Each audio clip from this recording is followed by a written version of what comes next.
It was a quiet night in the university library, the kind of stillness where the ticking of the clock echoed in every corner, where even the faintest shuffle of paper could seem like a loud disturbance. Daniel Marin, a university librarian, was finishing up some late-night work, organizing the restricted archives in the back of the library. It was a place few students ever wandered, filled with old, dusty books that hadn't been checked out in years. It was his favorite part of the library, where time seemed to stand still, as if the books themselves were suspended in a moment long forgotten by the world. Daniel had always loved books. He had a special connection with them. They held stories, worlds, and ideas that brought him comfort. His shift had been going smoothly. The light from the small desk lamp illuminated the rows of shelves, casting long shadows that stretched across the floor. The hum of the air conditioner was the only sound, apart from the occasional rustling of pages as he worked. But then, something caught his eye. Between the towering shelves, in the very back corner of the library, there was a figure.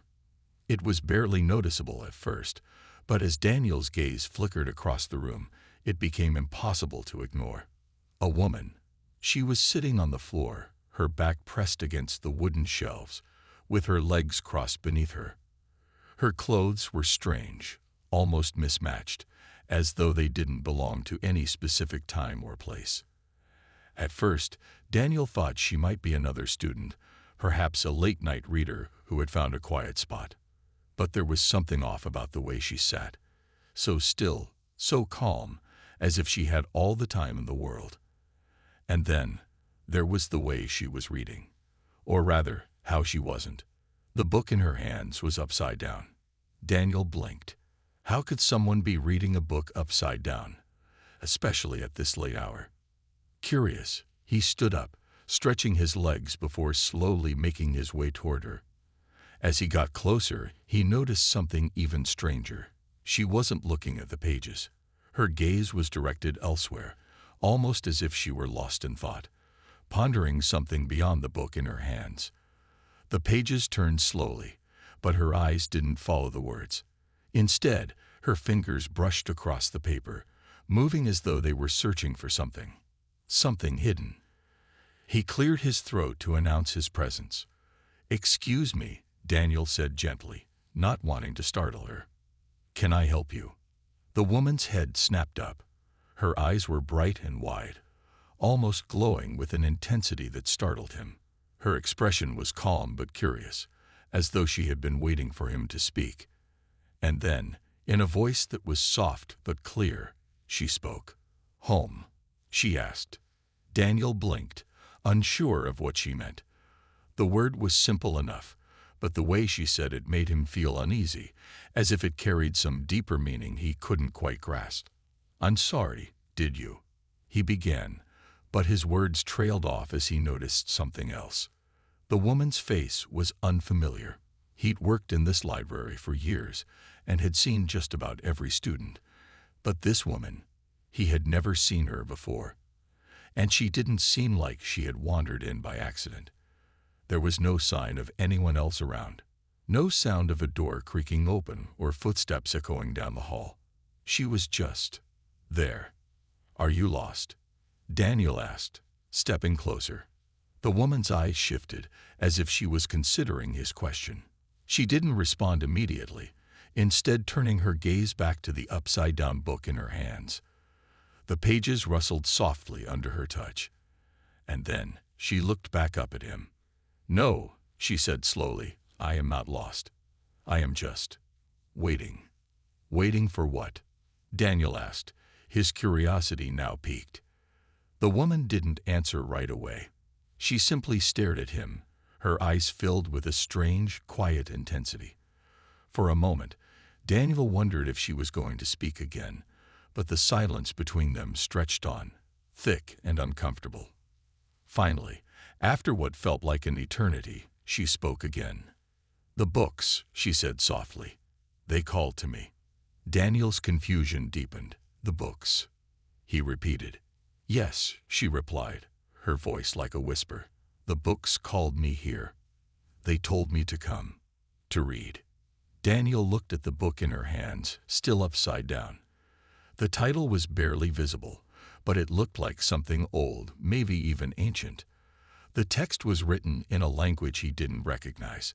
It wasn't any Earth language he had ever encountered, and it certainly wasn't one he could read. "Where are you from?" Daniel asked, his mind racing. "And how did you get in here? This library is locked at night. You shouldn't be able to." But before he could finish his sentence, the woman spoke again, her voice gentle but firm. "I do not know," she said. "I only know that I am here now. And I need your help." Daniel was taken aback. There was something in her eyes, a raw vulnerability, that made him want to help her, even though he had no idea who she was or how she had come to be in the library. He had dealt with lost students before, but this felt different. There was a sense of urgency in her tone, an almost desperate need for something. "Help?" he asked. "What kind of help do you need?" But the woman was silent again, her gaze drifting toward the shelves of books that surrounded them. For a long moment, neither of them spoke.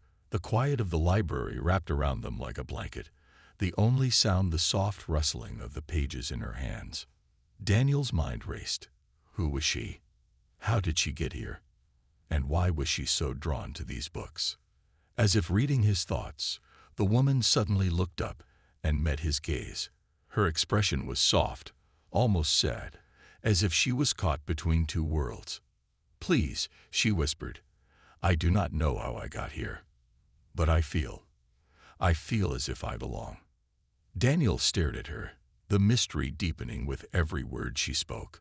The next morning, the library was bustling with students preparing for finals, but Daniel Marin couldn't shake the image of the woman, Aura, as she had introduced herself the night before. He had spent hours thinking about the encounter, about how she had appeared in the library with no explanation, how she had spoken in riddles that didn't seem to make sense, and yet had an air of truth about them.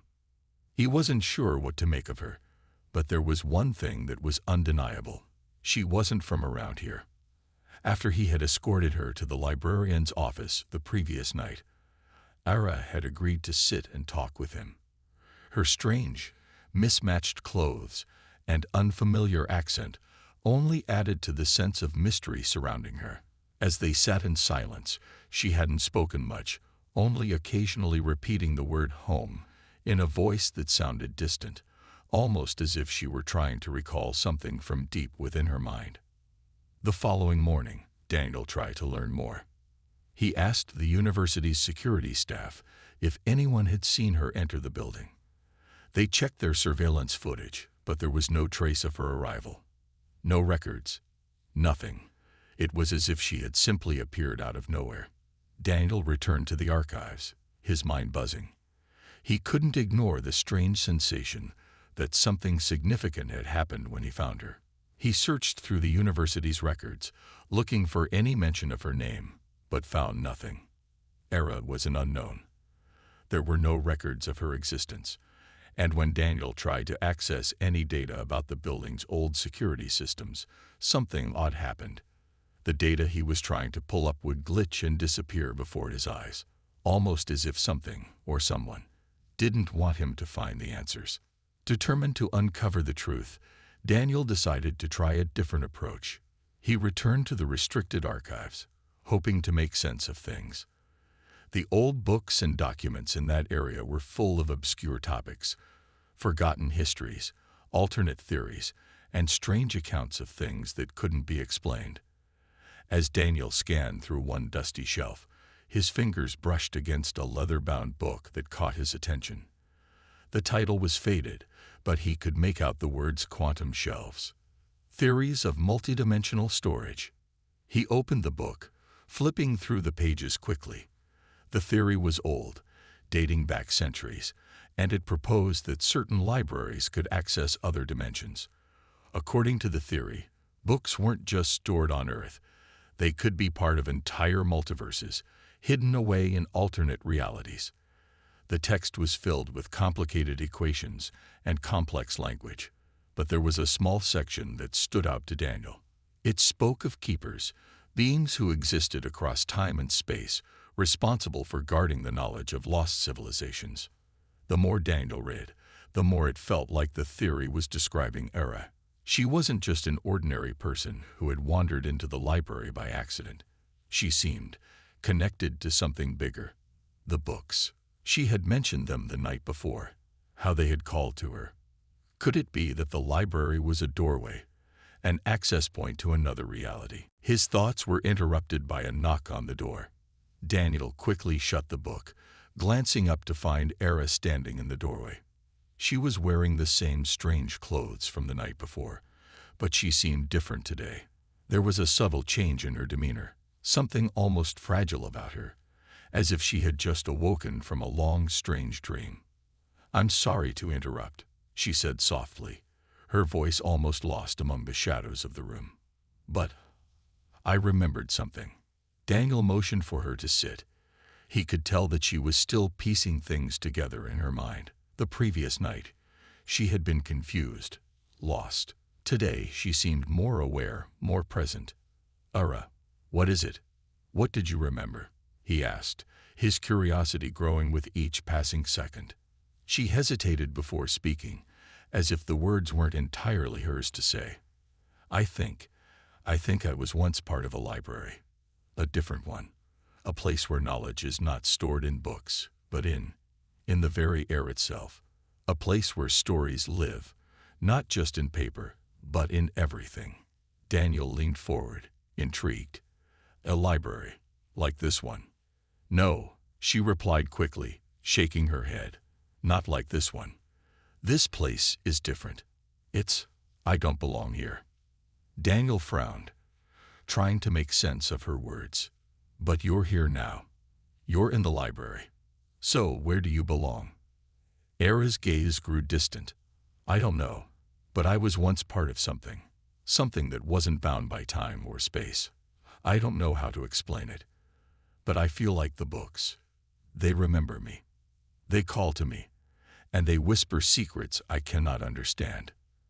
As she spoke, Daniel felt a strange, unsettling sensation in the pit of his stomach. He had never heard anyone talk like this before, and he certainly hadn't expected to hear it from someone who had appeared out of nowhere. But there was something genuine in Era's words, something that made him believe she wasn't just a confused student or a runaway who had stumbled into the wrong place. The room seemed to grow colder as Era spoke. The shadows stretched longer across the floor, and Daniel couldn't shake the feeling that they weren't alone. That something beyond the physical world, was watching them.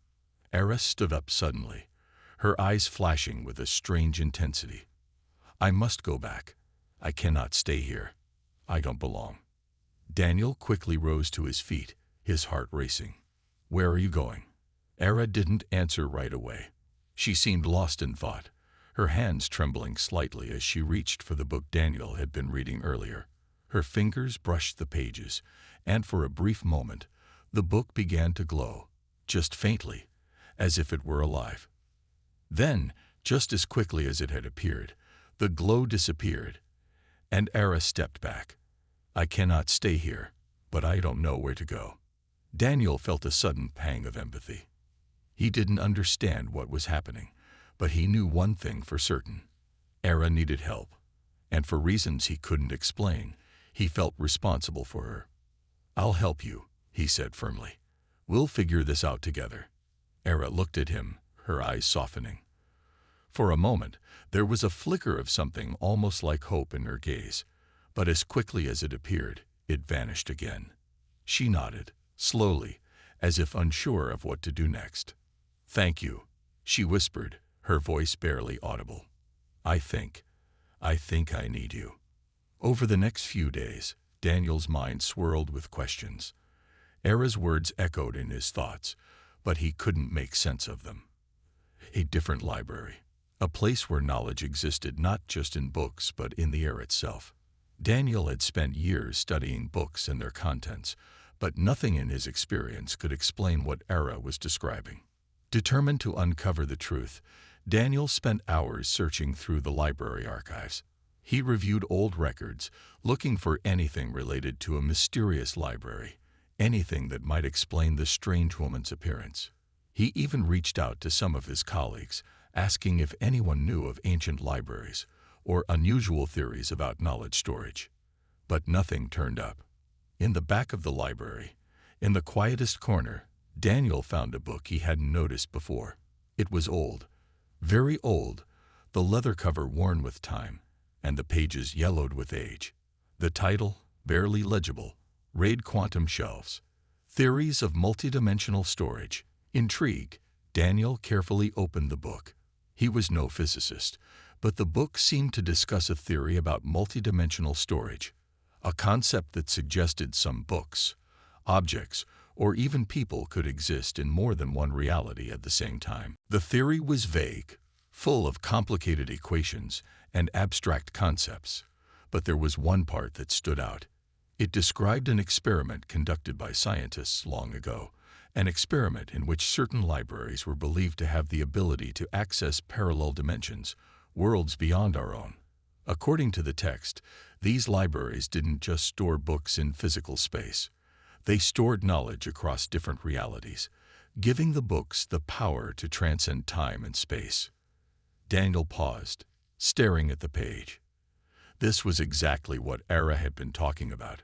She had mentioned the books calling to her, as though she had some connection to them beyond what could be explained by mere curiosity. The theory continued with more about the keepers, beings who were responsible for safeguarding the knowledge of lost civilizations, beings who existed across time and space, drawing knowledge from different dimensions. Could Ara be one of them? Was she some kind of living library, a keeper of lost stories and forgotten histories?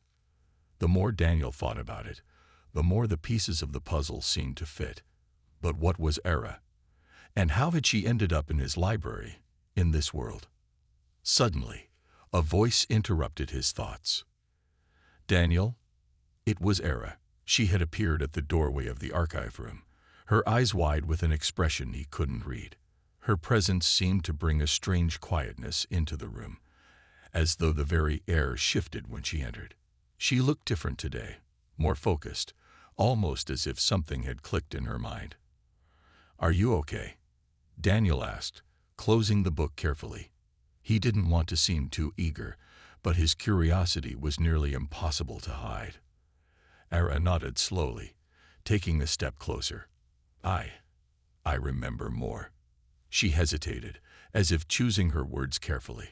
"I remember the place I came from, the library I was a part of." Daniel straightened up, his interest piqued.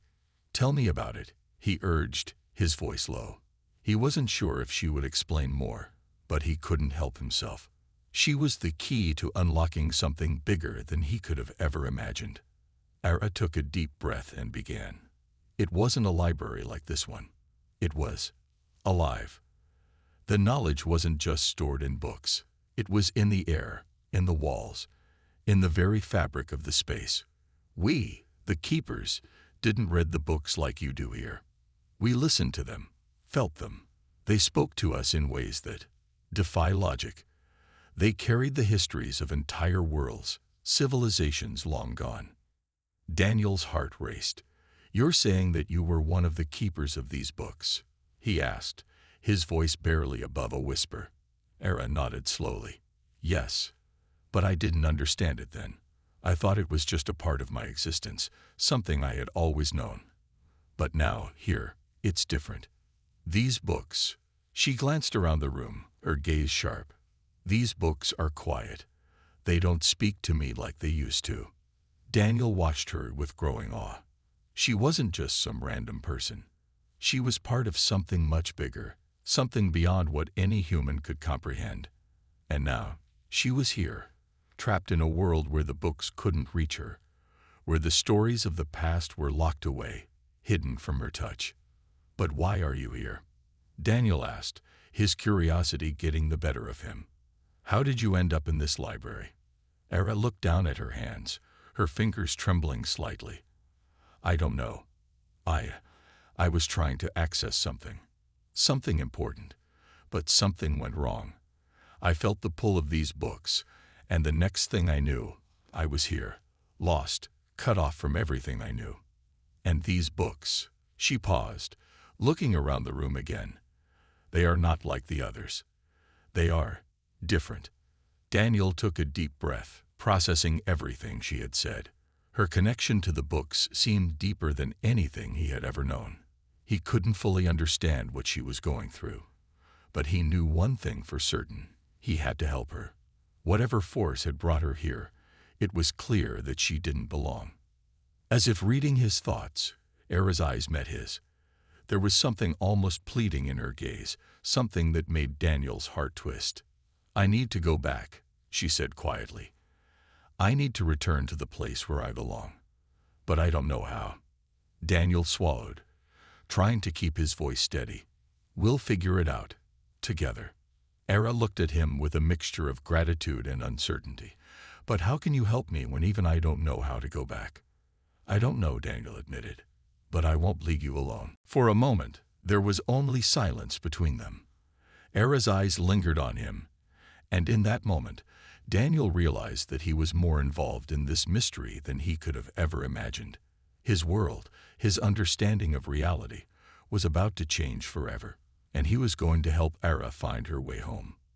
The days after Era's revelation passed in a blur. Daniel couldn't stop thinking about what she had said.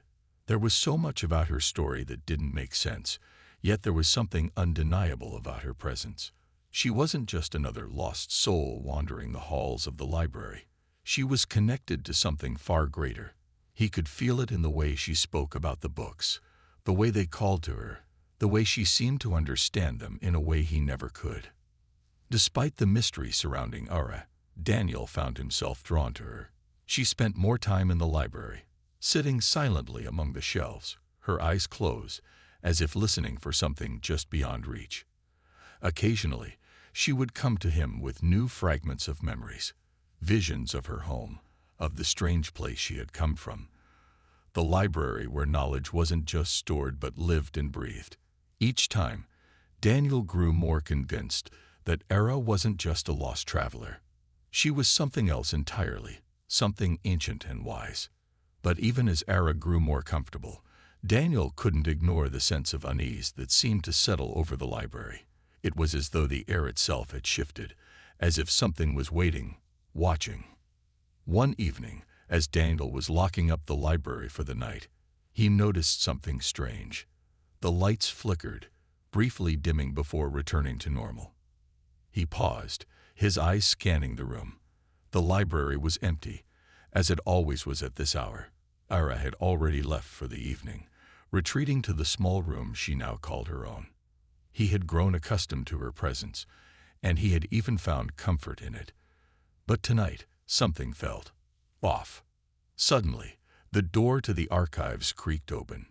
Daniel turned, expecting to see Era, but instead, a gust of wind swept into the room, carrying with it a strange, humming sound, a sound that seemed to vibrate through the air, as if it was coming from another dimension.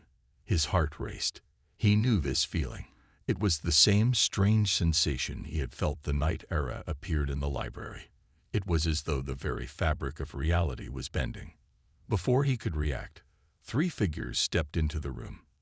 They were tall, their features hidden beneath hoods that seemed to shimmer with an otherworldly light. The air around them seemed to warp, rippling with energy. One of the figures raised its hand, and the door to the archives closed with a soft click, sealing them in. Daniel froze, unsure of what to do. The figures stood in perfect silence, their eyes hidden beneath their hoods. For a moment, it was as if the library itself held its breath. Then, one of the figures spoke, its voice deep and resonant, yet strangely calm. "Tervalin," the figure said, using a name Daniel didn't recognize.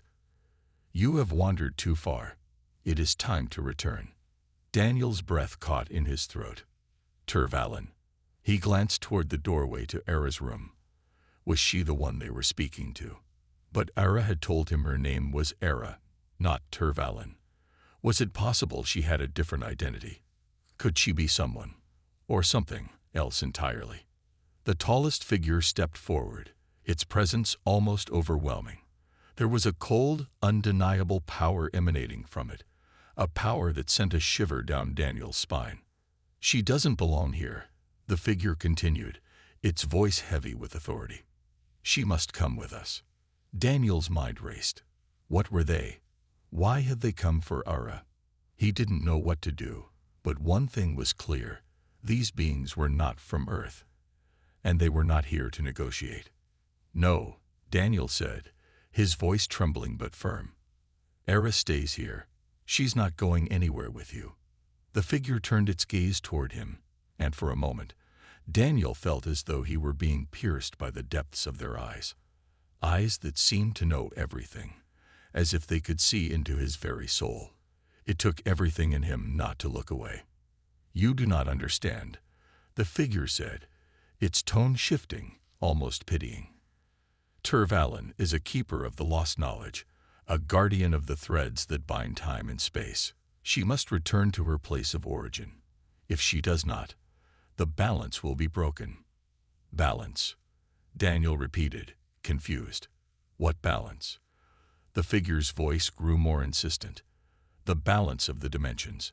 She is a keeper of the archive, a being who safeguards the stories of lost civilizations. If she remains here, she will unravel the very fabric of reality. She must come with us." Daniel's heart raced. The weight of the situation pressed down on him. This was more than just an alien visitor. Ara wasn't just some confused traveler who had wandered into the wrong place. She was a guardian of something ancient and powerful, and these beings had come to take her back. "No," Daniel said again, more firmly this time. "She's not going anywhere." The tallest figure studied him for a long moment, its face unreadable beneath the hood. Then, as though deciding something, it nodded.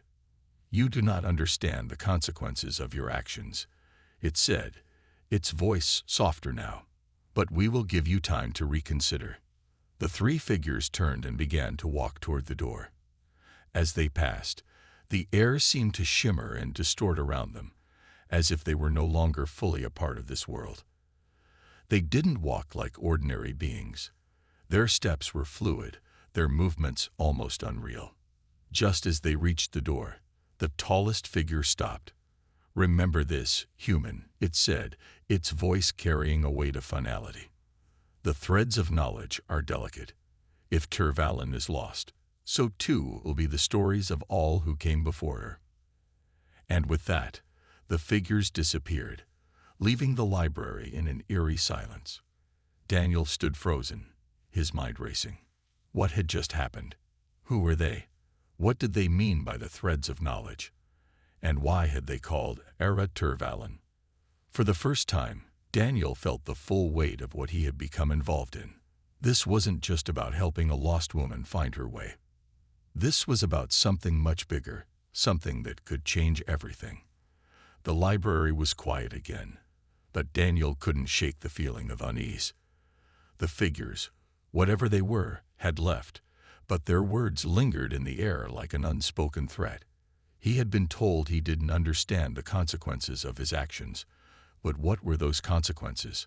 What would happen if Ara stayed here? Could she really unravel the fabric of reality, as they had warned? Daniel glanced at the doorway to Ara's room, wondering where she was. After the visitors had left, he had quickly locked the door to the archives and tried to process everything that had happened. But his thoughts kept returning to Ara, to the keeper of the lost knowledge they had called her. She wasn't just someone in need of help. She was part of something far bigger than anything he had ever imagined. A knock at the door interrupted his thoughts. He turned, startled, as Ara entered the room. She looked different. There was a quiet determination in her eyes, as if something had shifted inside her since the visitors had left. "I need to talk to you," Ara said, her voice soft but steady. "I've been thinking. I know what they meant when they said I have to go back. I remember now." Daniel's heart skipped a beat. "What do you mean?" "You remember what?" Ara took a deep breath, as though gathering the strength to speak the words she had been holding inside. "I'm not from here. I never was. I'm a keeper of stories, of knowledge that's been lost to time. My purpose was never to stay in one place. I was meant to travel, to guard the stories of civilizations that no longer exist. She paused, her voice trembling slightly. But I can't do that anymore. Not without breaking something. Daniel felt a pang of guilt at her words. He had never thought about the consequences of keeping Era here. He had only wanted to help, to offer her a safe place. But now, as he listened to her speak, he understood that his actions had unintended consequences.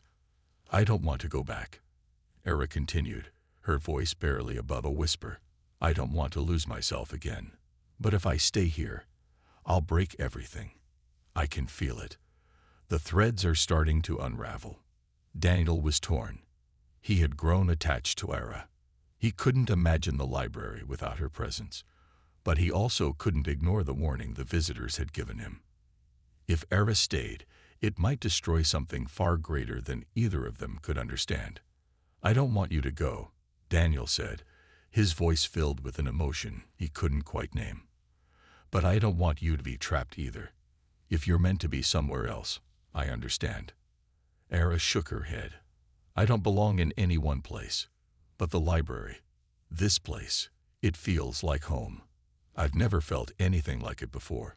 I don't know why, but this is where I've found peace. I don't want to leave it behind. Daniel stood in silence, the weight of her words settling heavily on him. He could see the conflict in her eyes. She was torn between two worlds, one that was her destiny, and one that had become her refuge. He knew, deep down, that he had no right to keep her here.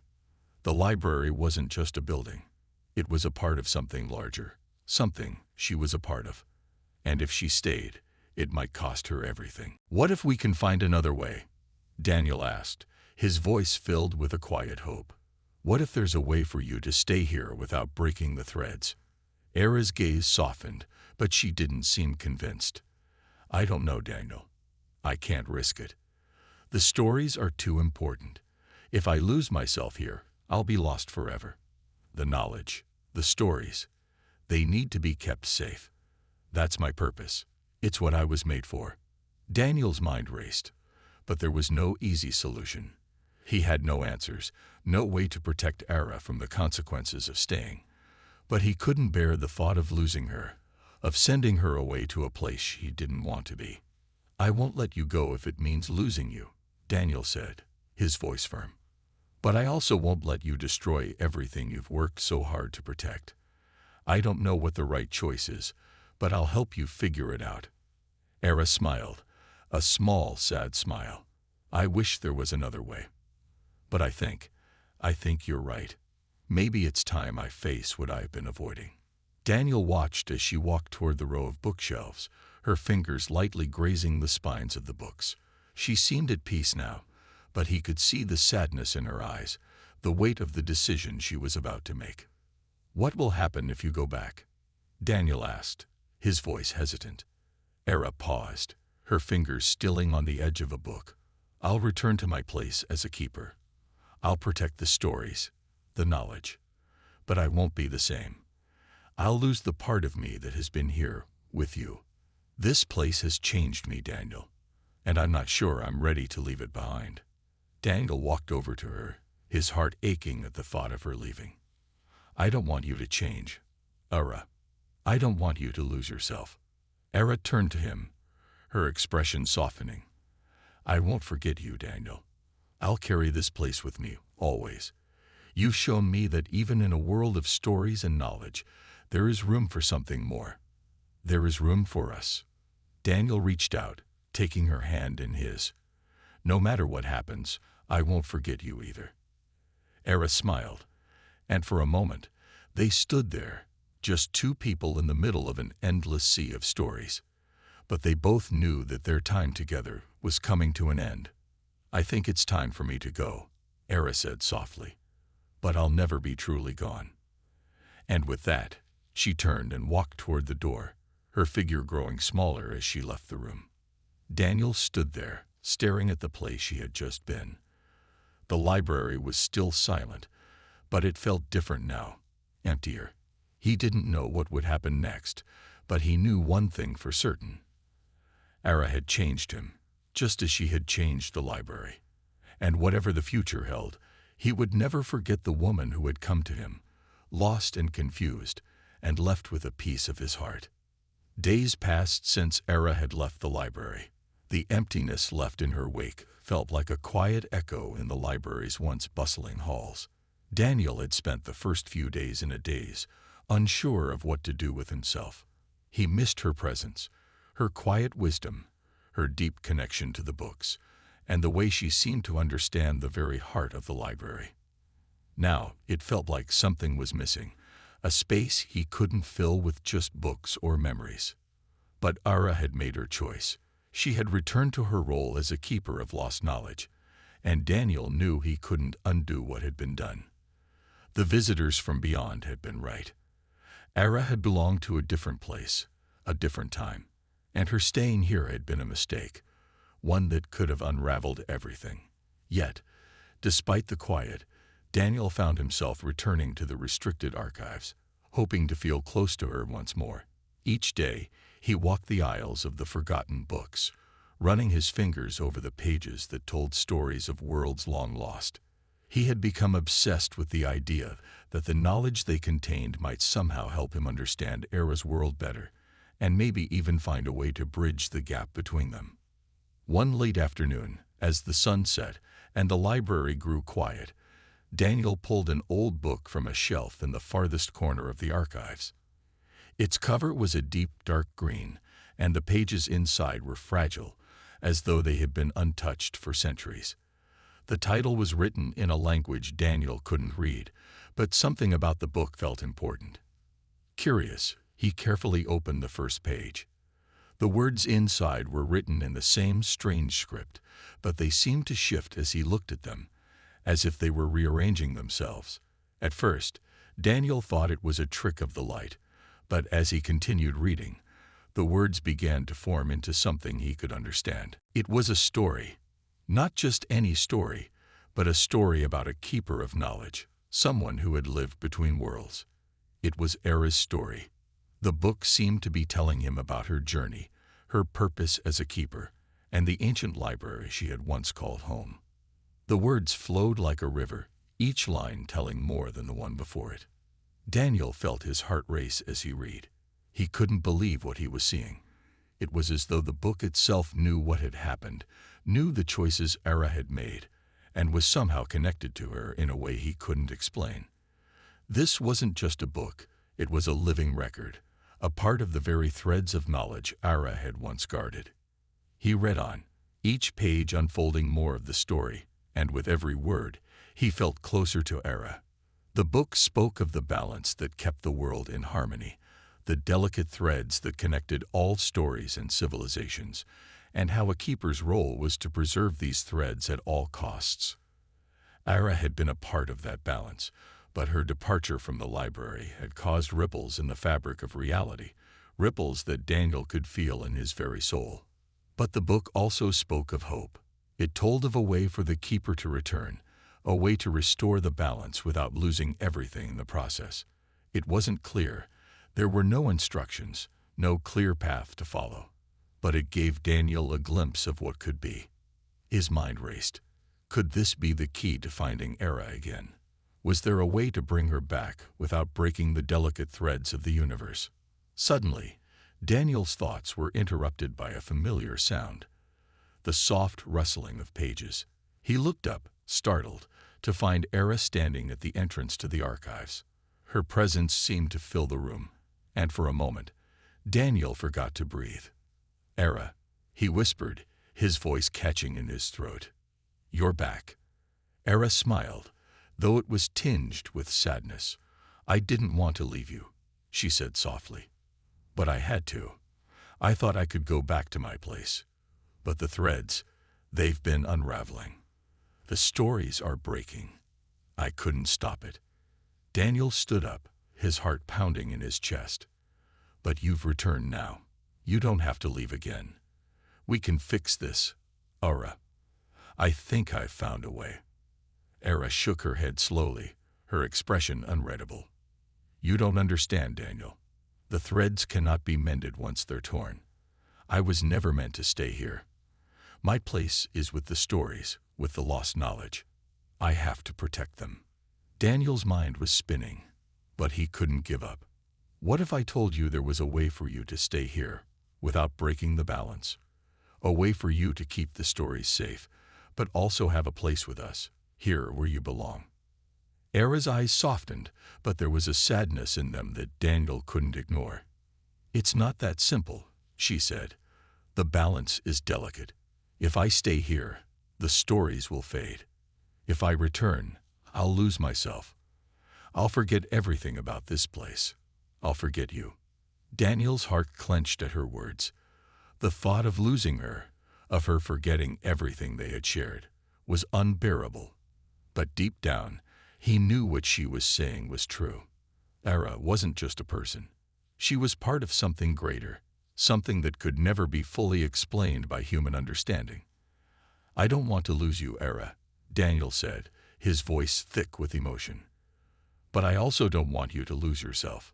Era looked at him, her gaze filled with a quiet understanding. I don't know what the right choice is, Daniel, but I do know that this place, this library, has changed me. I've learned things here that I never expected to. I've seen what it means to be human, to be part of something bigger than just stories. Daniel stepped closer, his hand reaching out to hers. Then let's find a way to make it work, together. Era looked at him for a long moment, her eyes searching his, as if trying to see the truth of his words. Finally, she nodded, her expression softening. I don't know if we can fix what's broken, she said quietly, but I'm willing to try. And in that moment, Daniel knew that no matter what happened, they would face it together.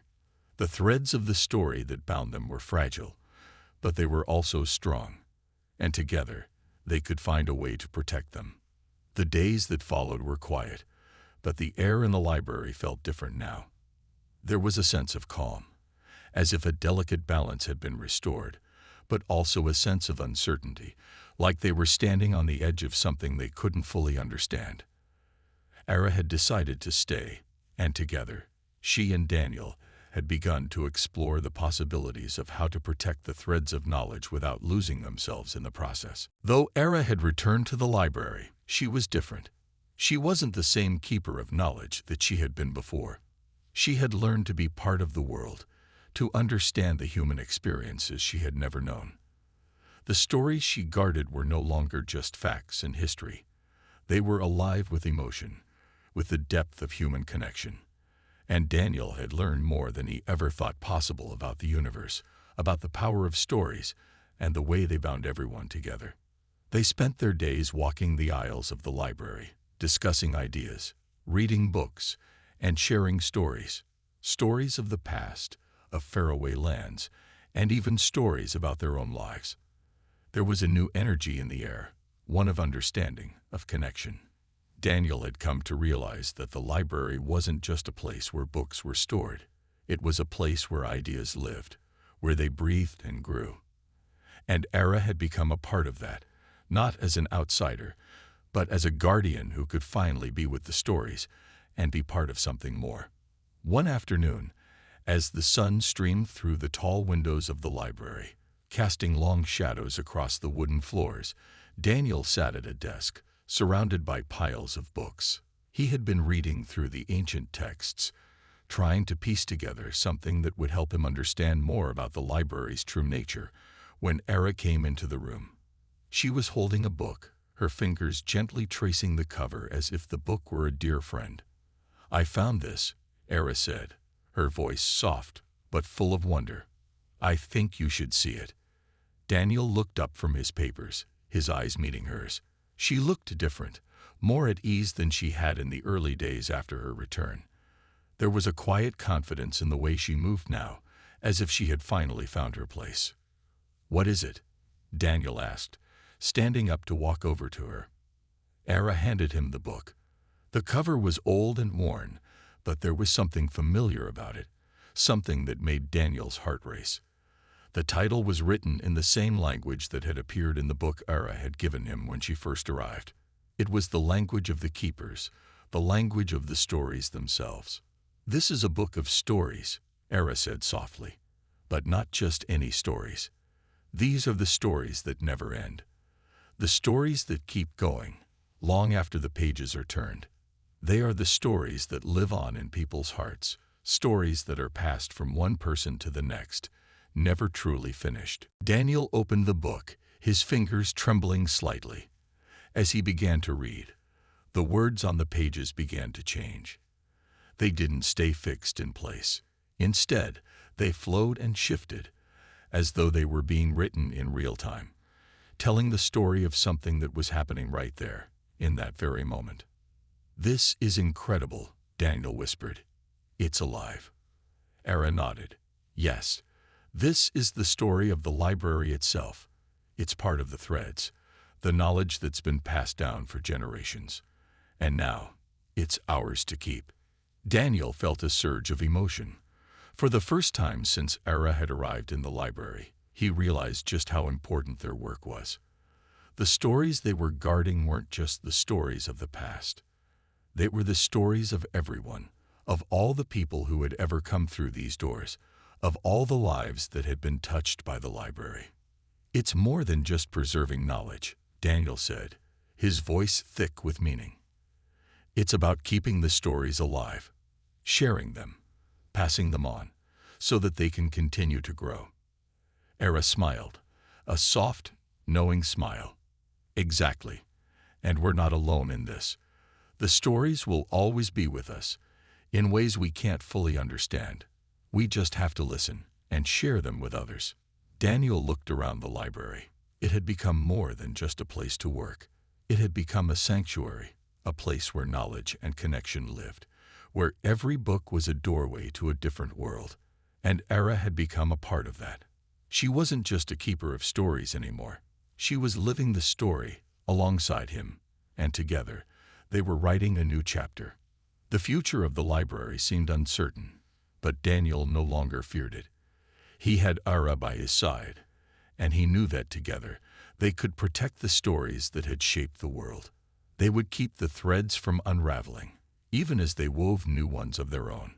As the evening sun dipped below the horizon, casting a warm glow across the room, Daniel closed the book and looked at Era. "We'll be okay, won't we?" Era nodded, her eyes bright with the weight of the stories they had yet to share. "Yes, Daniel, we'll be okay. As long as we're still here, still reading, still sharing the stories, we will be." And for the first time since Era had appeared in the library, Daniel felt at peace. He knew that no matter what the future held, the stories would always be there. They would continue to grow, continue to change, and as long as they kept telling them, they would never truly be lost.